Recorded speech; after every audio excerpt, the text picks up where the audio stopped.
Product ഞാൻ ഒട്ടും തന്നെ റെക്കമെൻഡ് ചെയ്യുന്നില്ല കേട്ടോ. കോൺഷ്യസ് കെമിസ്റ്റ് ബ്രാൻഡിന്റെ അവരുടെ മോയ്സ്ചറൈസർ ആണ് കേട്ടോ. അതായത് ഫ്ലാഷ് ഫിക്സ് മോയ്സ്ചറൈസർ ആണ്. Acne control oil free gel moisturiser ആണ് കേട്ടോ. ഇത് ആക്നെയും നോർമൽ സ്കിന്നൊക്കെ യൂസ് ചെയ്യാൻ പറ്റുമെന്നാണ് പറഞ്ഞത്.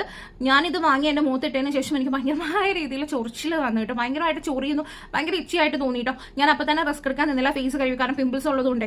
പിന്നെ ഞാനിതൊരു പാച്ച് ടെസ്റ്റ് പോലെ പിന്നീടാണ് ഞാൻ ട്രൈ ചെയ്ത് നോക്കുന്നത്. അപ്പം എന്റെ കഴുത്തിൽ അപ്ലൈ ചെയ്തപ്പോഴും എനിക്ക് നല്ല രീതിയിൽ ചൊറിയുന്നുണ്ടായിരുന്നു. പക്ഷേ ഒരു അരമണിക്കൂർ കഴിഞ്ഞപ്പോഴത്തേക്ക് അത് മാറി കേട്ടോ. മേ ബി ഇതിൽ യൂസ് ചെയ്തിരിക്കുന്നത് 2% സാലിസിലിക് ആസിഡ്, ബയോ ആക്റ്റീവ് എൻസൈമും വിലോ ബാർക്ക് എക്സ്ട്രാക്റ്റ് ആണ്. ഞാൻ ഗൂഗിളിൽ സെർച്ച് ചെയ്തപ്പം ഈ ബയോ ആക്റ്റീവ് എൻസൈം എന്ന് പറയുന്നത് ചിലർക്ക് സെൻസിറ്റീവ് സ്കിന്നൊക്കെ ആണെങ്കിൽ മേ ബി ഒരു ഇറിറ്റേഷൻ അല്ലെങ്കിൽ ഒരു ഇച്ചിനെസ് ഉണ്ടാവും എന്ന് കണ്ടായിരുന്നു. അതുകൊണ്ടാണോ എന്ന് എനിക്കറിയില്ല. നിങ്ങളിത് യൂസ് ചെയ്തിട്ടുണ്ടെങ്കിൽ നിങ്ങളുടെ റിവ്യൂ എന്തായാലും പറയണം കേട്ടോ. കാരണം എനിക്ക് നല്ല രീതിയിൽ ഇത് ചൊറിയുന്നുണ്ട്. നിങ്ങൾക്ക് ആർക്കെങ്കിലും ഇത് യൂസ് ചെയ്ത് എക്സ്പീരിയൻസ് ഉണ്ടെങ്കിൽ ഒന്ന് കമന്റ് ചെയ്യാൻ മറക്കരുത് കേട്ടോ. ഞാനിത് റെക്കമെൻഡ് ചെയ്യുന്നില്ലേ.